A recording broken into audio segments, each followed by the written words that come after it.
What's up, guys? You all know the deal. Another NBA video.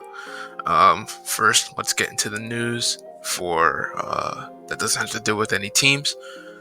We have to talk about Paul Westphal, Hall of Famer, who played for the Suns.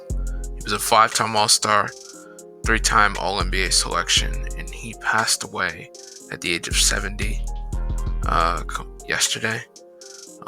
It's a sad thing to see. You know, he was an amazing guard for the Phoenix Suns, amazing basketball player, amazing guy. He won an NBA title with the Celtics in 1974 in his second season off the bench. He will be remembered, and we just have to get that out the window. We have to talk about that.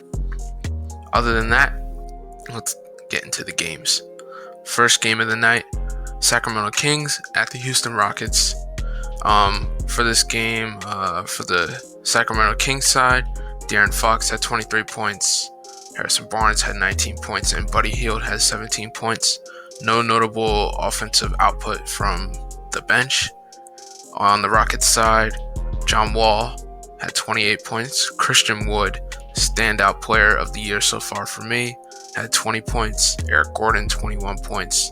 No James Harden for this game, but even without James Harden, the Houston Rockets pick up a win, 102-94. They improved to 2-2. The Sacramento Kings lose this one.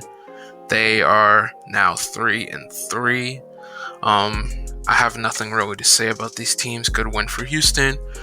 Sacramento, this is kind of where I expect them to be. Middle of the pack, 500 team. Nothing really to say other than that. Houston Rockets win, 102-94. Gonna move on to the next game. Knicks at Pacers. The Knicks will walk away with a win this time, 106-102. They improved to 3-3. And Pacers are now 4-2. Julius Randle had 12 points. Mitchell Robinson had 16. Elfrid Payton 19, and RJ Barrett having a great game, scoring 25 points, going 4 for 5 from the 3-point line, and 3 assists. As for off the bench, Austin Rivers had 15 points. On the Pacers side, Miles Turner, 17 points. Domantas Sabonis, 13. Malcolm Brogdon with a great game, scoring 33 and going 7 for 10 from the 3-point line. Victor Oladipo had 16 points. Justin Holiday had 12 points. And Doug McBuckets had 9 points. I haven't heard about Dougie McBuckets in a while since he left college. But yeah, the Knicks walk away with the win, 106-102. I have nothing really to say specific about these two teams either. The Knicks are impressing me, though. You would think they would be 0-6 and not 3-3. But, good job for the Knicks. RJ Barrett had a nice game.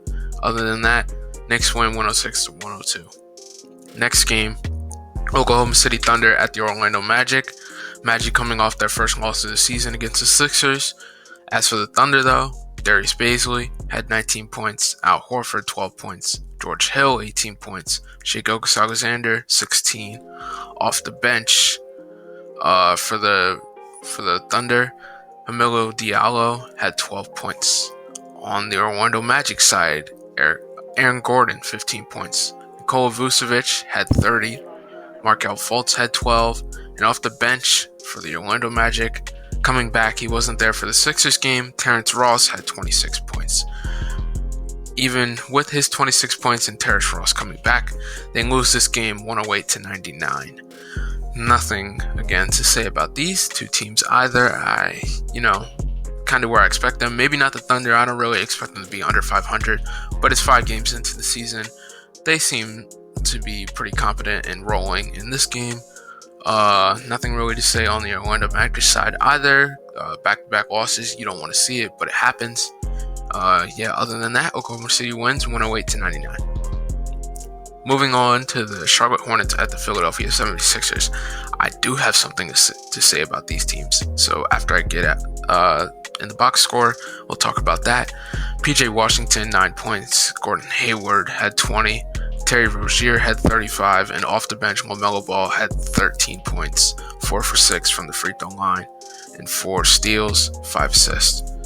On the Sixers side, Tobias Harris, 24 points, Joel Embiid, 19, Ben Simmons, 15, Danny Green, 13, and Seth Curry with an important 21 points, going 3 for 6 from the 3-point line, hitting all of his free throws.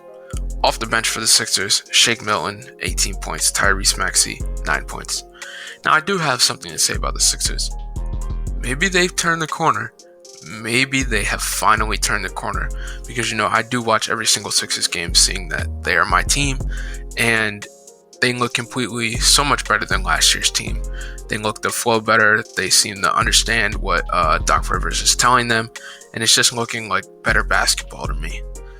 On the Charlotte Hornets side, nothing really to say. I think maybe they do have great players in their starting lineup, but I think maybe giving LaMelo Ball the start and seeing how that would work out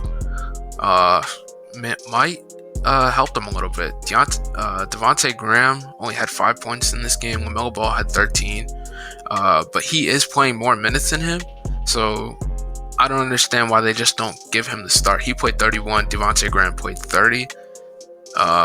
And the most played minutes on this team was 39 by Gordon Hayward. So why not give LaMelo Ball a start? I don't know. Just because he's a rookie doesn't mean he can't play. Other than that, Sixers are now 3-0 at home. This is their 5th win. They are now 5-1. The Charlotte Hornets are 2-4. Nothing else to say. Sixers win 127-112. Second to last game, Cavs at the Hawks. I do have something to say about the Hawks really quick. This team is also impressing me. I like how this team is playing. Going over their box score, John Collins had 10. Clint Capella had 16. Trae Young had 16. Cam Reddish, with a start, had 2 points. He needs to start picking it up. You know what I'm saying? Kevin Huerter had 13. Bogdan Bogdanovic had 11.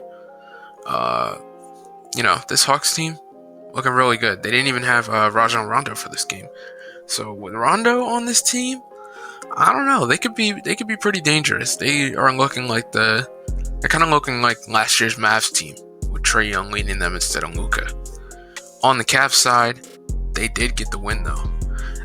Andre Drummond had 12. Colin Sexton had 27. Off the bench, JaVale McGee had 14 and Cedi Osman had 11.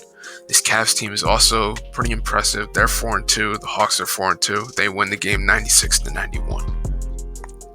Last game of the day, Toronto Raptors at the New Orleans Pelicans. Tight game, but the Toronto Raptors lose another one. They are 0-3 away. The New Orleans Pelicans win this game 120-116. Brandon Ingram had 31. Zion had 21. Steven Adams had 13. Eric Bledsoe had 19. Lonzo Ball had 13. Off the bench, Jackson Hayes and JJ Redick 6 and 5 respectively. Josh Hart had 9 points.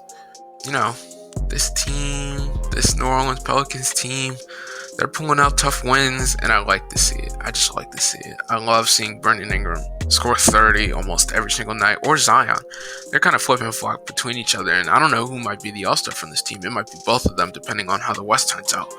But they're playing amazing. This Pelicans team is playing great, 4-2 to start the season. On the other side, the Raptors, Pascal Siakam, 10 points. OG Anunoby, 17 points. Kyle Lowry, 16. Fred VanVleet, 27. Chris Boucher, 24 points. And Norman Powell, 12 points off the bench. They need to start getting it together. I made a video about another team that's struggling this year so far, that being the Washington Wizards. And I might need to make a video about the Raptors because they're 1-4 to start the season. And they were a playoff team last year, and they're losing close games, so I might need to talk about them. Other than that, that's going to finish the video. Good NBA games today. Nothing really crazy, going on. No huge news. That's really all I have to say. Stay cool, stay safe.